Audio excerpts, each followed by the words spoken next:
Bonjour à tous, c'est Lily Bache, j'espère que vous allez bien. On vous retrouve aujourd'hui parce que je ne suis pas toute seule. Bonjour, salut, c'est Lulu Shine, hein. Je suis venu pour faire un petit podcast avec Lily Bass.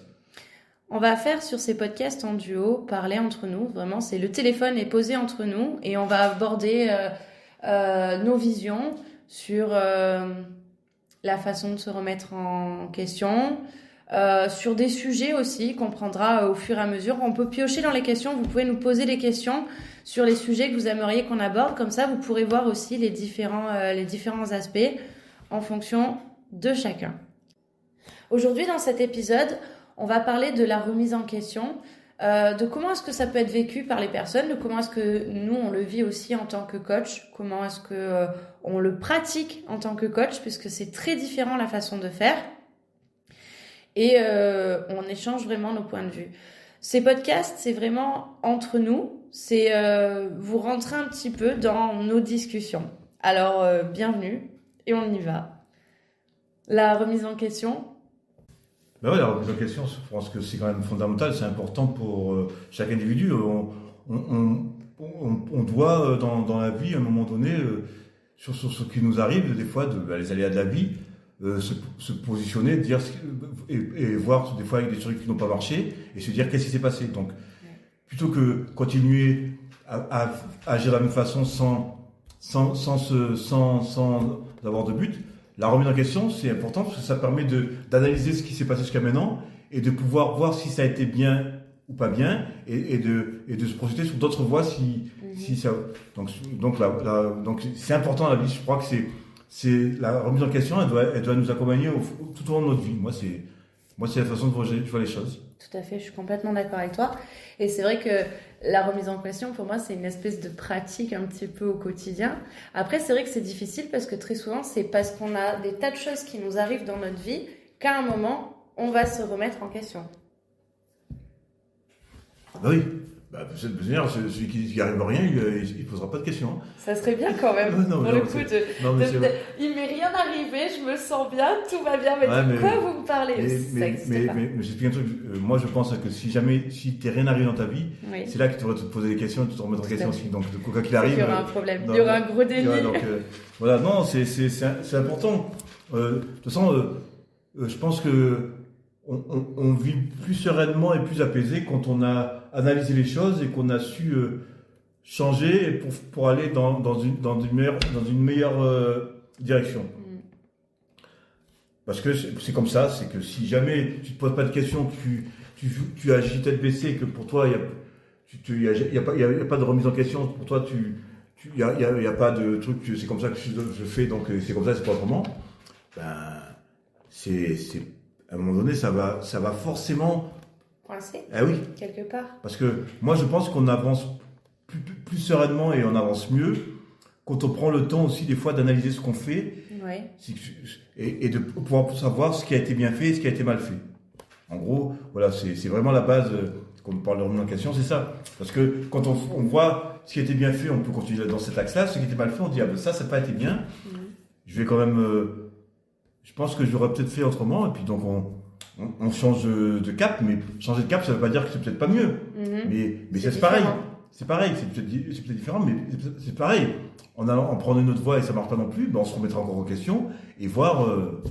Moi, dans la remise en question, j'ai besoin de comprendre comment se passent les choses, quelles ont été mes erreurs, pourquoi est-ce que je les ai faites, comment est-ce qu'elles s'expliquent. Tu vois, c'est pas forcément d'aller se justifier, mais je vais avoir ce besoin-là.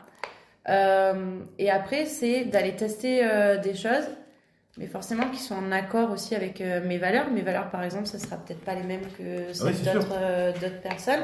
Et je trouve que la remise en question ne va pas sans aller se connaître soi-même. Aller vraiment, c'est ce que j'appelle le retour à soi. Par contre, là, tu me disais, tu as besoin de savoir, mais en fait, on a tous besoin de savoir. Oui. D'ailleurs, c'est parce qu'on a besoin de savoir qu'on se remet en question. Tout à fait. Oui. Donc après, chacun va penser agir différemment, mais on a besoin de chercher pourquoi ça s'est passé comme ça, ce qui a été et retrouver la base, l'élément déclencheur, ce qui a fait que voilà. Se connaître soi-même.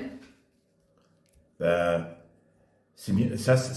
Après, faut faut être bien clair là-dedans, c'est que c'est un truc important, mais beaucoup de gens pensent se connaître soi-même, mais ne se connaissent pas en fait. Je suis tout à fait d'accord avec toi. C'est la remise en question qui va faire qu'on va se connaître mieux soi-même. Oui, c'est comme ça. Puis des fois, les gens se connaissent mieux, finalement finissent par te connaître mieux que toi tu ne connais toi-même. Parce qu'en fait, les gens de ton quotidien, je parle, ils te voient. Tu penses qu'ils te connaissent mieux que ce que dans toi certains cas, tu je connais? pense, parce que les gens de ton quotidien, qui te croisent tous les jours, qui te voient agir, et toi qui a des fois qui agit avec tes œillères, qui ne fait pas gaffe, c'est peut-être cette personne qui te voit agir tous les jours, qui va te trouver, qui va être plus à même de te connaître en fait. Je sais pas si. En fait, je vois ce que tu veux dire. Je vais te prendre un exemple. Est-ce que ça t'a jamais arrivé dans ta vie que tu étais là, tu pensais que ceci, cela, et quelqu'un que tu connais qui dit non, mais tu sais que là, quand même, par contre, t'as abusé, qui t'a dit des trucs, et que là, tu t'es rendu compte que la personne avait raison. Ouais. Je dis pas qu'elle te connaît par cœur, mais sur des aspects. Toi, tu ne t'en rendrais pas compte, mais elle qui est là aujourd'hui te voit toujours. Donc, cette personne-là. C'est toi, cette personne? Non. Cette personne-là. Ah bon? Cette personne-là, finalement, elle a décelé par rapport à ce que tu faisais, alors que toi, tu ne t'en rends pas compte. Et quand la personne va venir te dire, là c'est un démarrage de remise en question aussi. Alors, ça peut être le démarrage d'une remise en question. Par contre, ça peut être aussi un jugement par rapport de la personne qui est faussée. Alors, c'est compliqué, je ne parle pas de juger. On n'est pas dans le jugement, là. La remise en question, quand tu parles de quelqu'un qui vient te dire, il est dans la bienveillance, il n'est pas dans le jugement. Excusez-moi, stop, pause. Tu as des gens qui sont vraiment dans la bienveillance, mais tu as aussi des gens qui sont dans le jugement. Oui, mais non, mais... Comment tu fais la différence déjà entre les deux? C'est comme d'habitude, je veux dire, tu le vois, les gens qui sont dans le... Honnêtement, il faut pas sortir de l'ENA. Le mec tu vois quelqu'un qui est dans la bienveillance et quelqu'un qui est dans le jugement. Déjà, celui qui est dans la bienveillance, il va pas te juger. Eh non, quand c'est de la bienveillance, il va pas te juger. Ou alors si jamais, mais si jamais il y a du jugement, pour moi, le jugement, c'est quelque chose qui vient te balancer ça un peu à la gueule et te dire ouais, tu vois ce que je veux dire? Alors que pour moi, celui qui te dit un truc, mais qui derrière il y a de la bienveillance, pour moi, c'est jamais du jugement. Même celui qui va te reprocher un truc, pour moi, même pour celui qui te reproche quelque chose, mais c'est pour que tu ailles dans un bon sens, ou que tu l'améliores, pour moi, c'est pas du jugement. Parce que pour moi, le jugement, c'est toujours négatif. Et alors que la bienveillance et tout ça, c'est à l'opposé. Donc, pour quelqu'un qui va te dire un truc, même si ça ne te plaît pas, ou qui peut sur le moment te blesser, si derrière ça te fait avancer, c'est pas du jugement. Oui, je suis d'accord avec toi, mais comment tu fais la différence? Parce que des fois, tu en as où c'est vraiment du jugement déguisé par de la bienveillance. Oui, mais alors après, si tu commences à parler de prestidigitateur aussi, on ne sont pas. Non, mais ce que ça n'empêche pas de se remettre en question, même si c'est du jugement, peut-être, par contre. Ah oui, c'est sûr. Mais tu le vois, le jugement, je veux dire, honnêtement, tu le vois quand quelqu'un te juge et quand quelqu'un essaye de t'apporter un bien. Parce que même si devant la personne, tu veux faire par fierté ou garder tes oreilles. Non. Tu le vois quand même. À ces mots. Oui. La façon que la personne va te parler, à ces mots, à sa façon de dire, tu vois si elle essaye d'être bienveillante ou si elle est dans le jugement ou si elle essaye de. Je sais pas, moi, il y a eu des cas. Moi après, on ne prétend pas la personne être Dieu ou de tout savoir. Mais moi, personnellement, comme toi, comme n'importe qui, on a déjà eu des cas où des gens sont venus nous dire des trucs, mais on le voit quand c'est dans le jugement, vraiment le jugement, parce que la personne, et quand la personne elle est dans la bienveillance. Je crois qu'il y a aussi que des fois on prend ça pour du jugement là où ça n'en est pas parce que ça vient nous piquer. Mais c'est exactement ça, mais c'est ça le problème. On est bien là. On n'est pas. Parce que quand je dis que la personne elle est bienveillante, pas parce qu'elle est bienveillante que toi, dans l'état où tu te trouves, tu vas peut-être dire ouais, t'es là en train de me juger, une fois, avec un peu de recul, à poser chez toi à un moment donné, Oui. repenser ce que tu as dit, tu te rendras compte qu'en fait, c'était pas du jugement, c'est de la bienveillance.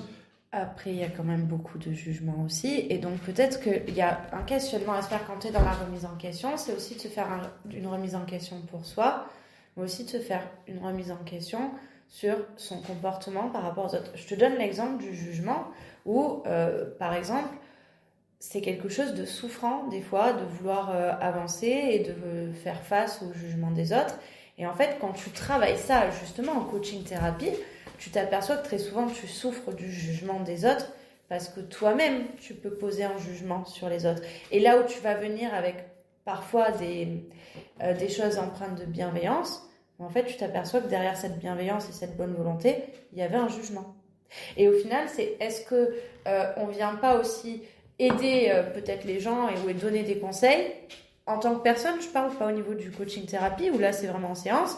Est-ce qu'on vient pas des fois donner des conseils en fait où on devrait peut-être bien se taire et attendre que les personnes nous demandent aussi?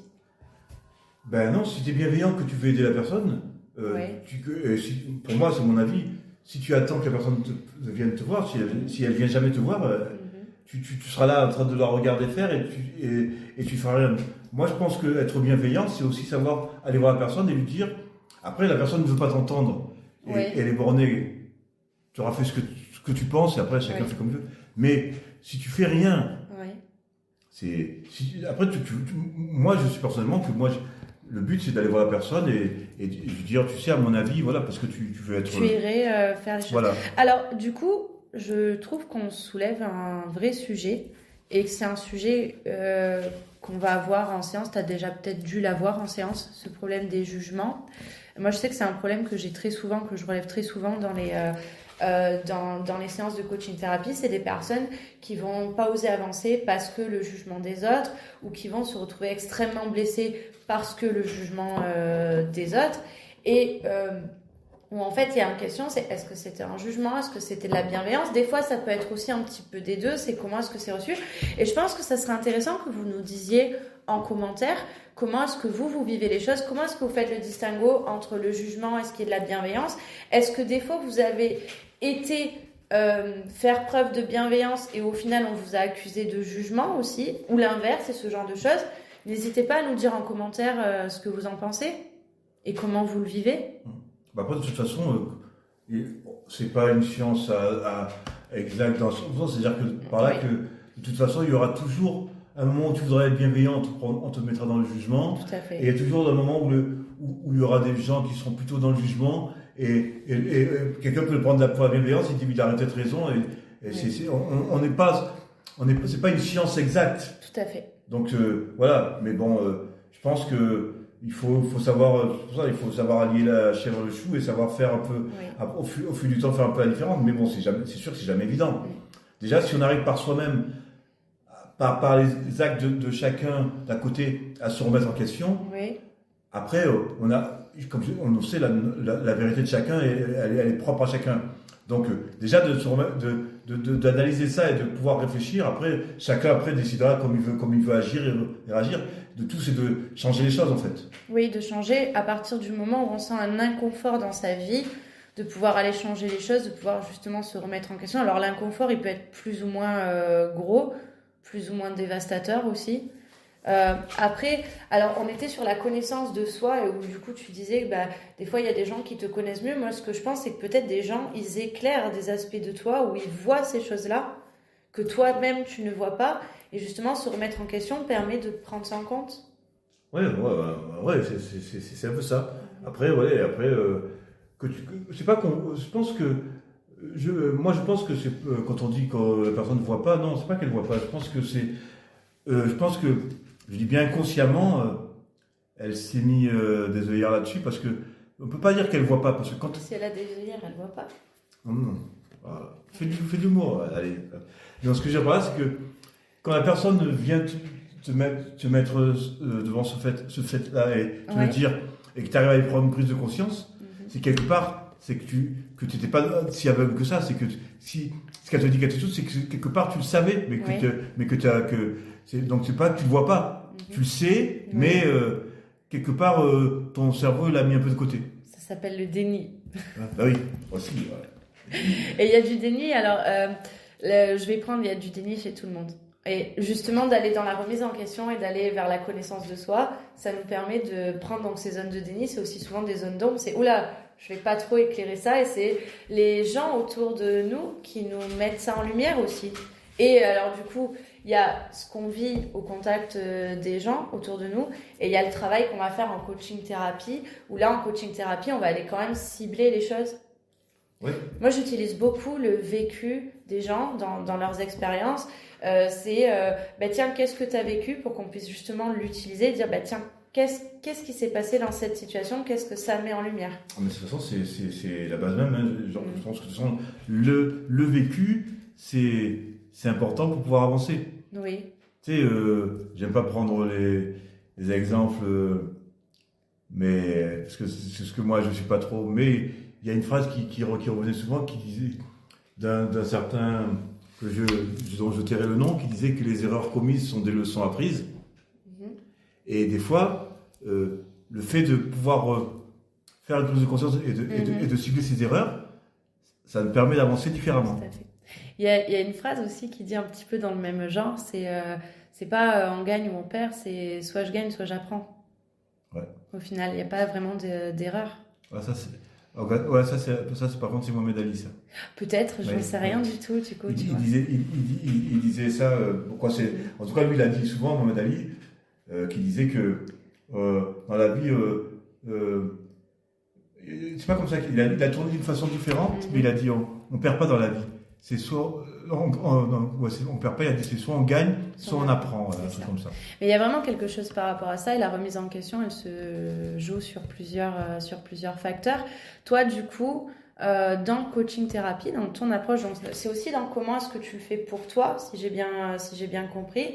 C'est plus quelque chose du coup d'instinctif, d'aller te guider vers de la prise de conscience. Oui, en fait, le but c'est de faire prendre conscience à la personne, mais sans venir lui balancer un peu tout ça. De manière brutale. Voilà, c'est-à-dire qu'en fait. Tu disais tout à l'heure que mon approche, elle était plus brutale. Bon, c'est mon avis. Après, elle fonctionne aussi, mais bon, disons que moi, je suis plus je vais dans plutôt l'écoute et l'analyse. Et par rapport à ce que j'entends et ce que j'analyse, ce que la personne me dit, la cibler par 2-3 questions. Et par ces questions, par ces réponses, ça va peaufiner le profil de la personne, ce qu'elle a vraiment. Et en fait, mon but, moi, c'est que la personne, à la fin, elle finisse par elle-même prendre conscience et qu'elle-même, elle se dise, ah, putain, c'est vrai que il me pose la question, et en fait, en répondant, elle va se dire, oh, putain, mais c'est vrai que, et qu'au bout du compte, ce que moi je pense de ce que j'ai vu chez la personne, je vais pas lui dire. Tu lui plantes des graines, en fait. En fait, je vais poser des questions, et je veux que c'est elle qui me le sorte elle-même, qui me dise. Et en même temps, ça me permettra de voir que, quoi qu'il y arrive, elle sortira quelque chose. Donc, soit j'avais raison, donc j'ai posé des questions et elle m'a sorti ce que j'attendais, ou soit elle me sortira un truc à côté, donc. Qui va te donner autre chose. Et qui me dira, tu vois, j'étais pas tout à fait dans la même, mais aujourd'hui je sais ce que c'est. Ouais. Alors, c'est vrai que moi, je trouve pas ça forcément brutal, tel quel. Enfin. C'est brutal, je dirais, pour une polarité yin, tu vois. Pour une polarité yang, il n'y a pas cette brutalité, c'est plutôt ce côté cash, c'est appelons un chat, et c'est, là, il y a un os à ronger, là, il y a de la lumière, là, ça, c'est dans l'ombre. Non, là, on va mettre de la lumière, on va mettre le plein phare dessus. C'est peut-être ça que tu décris comme brutal, mais je comprends. Non, mais comme je t'ai expliqué, moi, j'arrive dans une pièce, il faut nettoyer la pièce, moi, j'arrive avec mon balai, je vais nettoyer, tranquille. Toi, tu arrives en diable Tasmanie. Tu tournes et tu t'envoies tout, tu vides tout, et à la fin du compte, non, je t'explique, à la fin, la pièce sera nettoyée. Moi, j'y suis allé tranquillement, elle est propre. Et toi, t'as pas le temps d'être tranquille. Il faut que ça soit nettoyé, il faut que ça soit propre. Allez, on nettoie ça. Alors, je pense que c'est comment est-ce que tu le vois. Oui, après, c'est pas. Là, c'est quand même respectueux. Je prends pas les gens à coups de bâton. Alors, je leur dis. Des fois, je dis attention, ça va faire très mal. Non, j'ai pas dit que c'était pas respectueux. C'est une façon. j'extrapole un peu, c'est pour imager. Ouais. Parce qu'en fait, alors dans ce que tu décris, je vois exactement ce que tu décris, mais en fait, c'est je ne le fais que si la personne est prête à le faire. Sinon, j'attends et je respecte le rythme de la personne. Parce que c'est ta façon de faire. Oui, c'est ma ça. façon de faire à moi, que la personne soit prête ou pas. Tu vas. Il y a le risque, il y a pas de risque de la. Tu vois ce que je veux dire? On y va tranquillement. Oui. Moi, c'est ma façon de faire. Après, au bout du compte, notre but, c'est le même.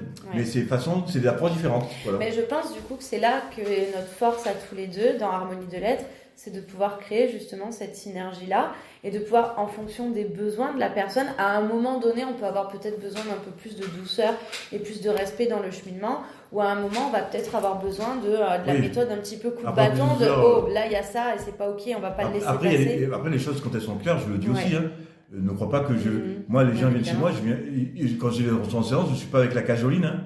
Je suis pas avec l'adoucissant à côté. Hein. Bah, tiens, non. Oh, tu veux un petit bonbon? Prends-le. Non, c'est pas comme ça que ça marche non plus. Hein. Mais alors, si vous venez en séance avec moi, je vous offrirai des caramels vu que. C'est vrai que pour faire passer les caramels par téléphone, tu auras bien. Bon, la remise en question, c'est quand même un sujet qui est vachement vaste. On ne pourra pas tout traiter en un seul podcast. Ouais. Moi, je propose qu'on attende aussi un petit peu les commentaires et les questions pour pouvoir développer ces sujets. Bah oui, après là, bon, on a un peu, mais bon, on peut pas non plus étayer sur. Mais bon, oui, je pense qu'avec les questions qu'on recevra, on pourra mieux encore répondre et expliquer. Donc, oui. Si par rapport à ce qu'on a dit, vous voulez un peu plus d'explications sur ce que j'ai dit ou sur ce que Lily a dit, vous voulez qu'on soit un peu plus précis dans certains trucs, posez-nous les questions, on vous répondra. Et des thèmes aussi, du coup. Donc vraiment, les thèmes, on en a besoin, nous, pour pouvoir vous proposer des podcasts personnels où on va vous donner aussi nos approches, nos pensées par rapport à ça, vous donner aussi des tips pour pouvoir avancer. Et après, vraiment, les discussions en duo, c'est des échanges de points de vue où vous pourriez voir du coup aussi les différences sagittiens, désolé, mais les différences forcément entre une polarité yang et une polarité yin, comment est-ce qu'elle voit les choses, parce que pour moi c'est important. Je sais que pour toi c'est pas important, mais pour moi c'est quelque chose d'important. Non, mais non, et pour toi c'est une autre approche. Moi, avant tout, il y a un individu. Oui, après, voilà. J'ai bien entendu et je respecte ça totalement. Donc si tu as de soucis, tu leur amèneras des bonbons comme tu auras dit, tu leur je leur donnerai des caramels. Laissez vos adresses et vous enverra des caramels chez vous. Je vais faire une distribution de caramels, pour montrer que je peux être douce aussi. Bon, en tout cas, on attend vos commentaires. On espère que ça vous aura amené un questionnement et une remise en question. Et à très bientôt. Ciao.